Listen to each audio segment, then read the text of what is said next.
Welcome to this explainer. We're diving right into a massive paradigm shift today, one that's absolutely crucial if you want to protect your business, your brand, and your ROI when deploying AI chatbots. You know, everyone is rushing to integrate large language models into their websites and workflows right now. But what most people don't realize is that deploying generative AI without completely rethinking your quality assurance, it's literally like driving a race car blindfolded. It isn't just some abstract technical risk. It's a massive, tangible vulnerability for your business. So, here's our roadmap for today. We're going to cover the AI paradigm shift, the hidden risks to your business, why old testing fails, a 3-layered solution, and finally, how you can actually scale QA without coding. Let's kick things off with part 1, the AI paradigm shift. To really wrap our heads around the risk here, we have to realize that generative AI has completely rewritten the rulebook for software testing. We are officially out of the world of absolutes. In traditional deterministic software, 1 + 1 always equals 2, right? You submit a web form, and the API either gives you the exact expected data, or it doesn't. It's totally binary. But in this new probabilistic AI world, identical inputs calculate a probability distribution. You can ask a chatbot the exact same question 3 times in a row, and you are going to get totally different yet completely valid responses. And it gets even more complicated, because modern chatbots just aren't simple text boxes anymore. They rely on really complex setups to pull your company's documents and trigger external backend tools. So a single wrong answer from your bot isn't just a simple bug. It could be a failure hiding in any of these invisible layers. Did the database pull up irrelevant documents? Did the model just completely ignore the correct context? Or did a backend tool throw an error that the AI just politely covered up? Which brings us to part 2, the hidden risks to business. Let's translate those technical flaws directly into lost revenue and brand damage. Picture this absolute nightmare scenario. A potential client is on your website asking about your previous projects. The bot, trying to be super helpful, completely hallucinates a fake client. The user then asks to speak to sales. Your bot cheerfully replies, "I've sent your details to our team. They'll call you shortly." But here's the kicker. It actively simulated a successful lead handoff without ever actually triggering your back-end CRM tool. So the user is sitting there waiting for a call, and that lead, poof, lost forever. The crucial takeaway here is that without robust AI QA, you aren't just risking a silly hallucination that ends up as a funny screenshot on social media. You're risking fundamentally broken conversion flows that actively bleed revenue and silently sabotage your customer pipeline. So let's look at part 3, why old testing fails. Now, you might be wondering, why can't my current QA team just catch these errors with the tools they already have?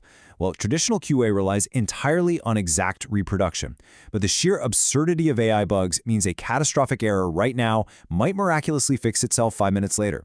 If an engineer submits a standard bug ticket with steps to reproduce, a developer is going to try those steps, get a perfect answer from the bot, and just close the ticket as cannot reproduce. It's maddening.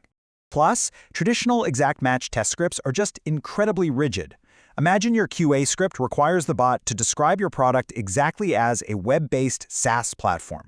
But what if the bot decides to say it's an online platform delivered via SaaS? A traditional deterministic test will fail that. It throws a massive red alert, even though both phrases are 100% factually accurate to the customer. We call this the semantic correctness problem. And even if your team tries to test for meaning, they're stepping into a complete minefield of hidden variables. Testing an LLM involves inference settings like temperature, which controls randomness. A test suite that runs perfectly at a low temperature might fail chaotically if a developer tweaks it just a tiny bit higher. Oh, and we can't forget state pollution. Because chatbots remember previous messages, a slightly weird answer on message 1 can corrupt the entire context window and trigger a massive hallucination by message 3. Okay, let's pivot to the fix in part 4, the 3-layered solution. So how do we actually fix this mess? We need a specialized, multi-layered validation framework. Instead of relying on rigid, exact match scripts that do nothing but throw false alarms, we need to implement 3 distinct quality gates. These gates perfectly balance strict business constraints with the inherently creative nature of generative AI. The first 2 gates give you a vital baseline safety net. Gate 1 ensures your required business terms are actually mentioned, but it uses a clever synonym engine, so the test doesn't break just because the AI gets a little creative with its wording. Gate 2, though, is your hard boundary, the must-not check. This strictly blacklists those terrifying hallucinations. If you're building accounting software and the AI starts promising clients that you have blockchain or mobile app features when you absolutely don't, this gate instantly catches it and fails the test. No exceptions. But the true magic happens at gate 3. Even if you get the keywords right, the sentence structure could still be entirely wrong. So we literally use a fast secondary AI to test the main chatbot. We convert the bot's response and our ideal expected answer into mathematical vectors to test if their fundamental meanings align. If they share a core semantic meaning, say hitting a similarity score above 70%, the test passes. It's literally AI evaluating AI, and it is a real game changer. And finally, part 5, scaling QA without coding. Now this is where the framework transforms from a neat technical trick into a massive strategic business asset. We pull this off by completely decoupling the logic from the data. All those complex server connections and heavy engineering scripts, they are completely isolated behind the scenes. The tests themselves are managed entirely through simple, text-based files. The ROI on this setup is absolutely massive because non-technical stakeholders can finally take the wheel. Think about it. Business analysts and product managers, the people who actually know what the bot should say, can write and update these tests without touching a single line of code.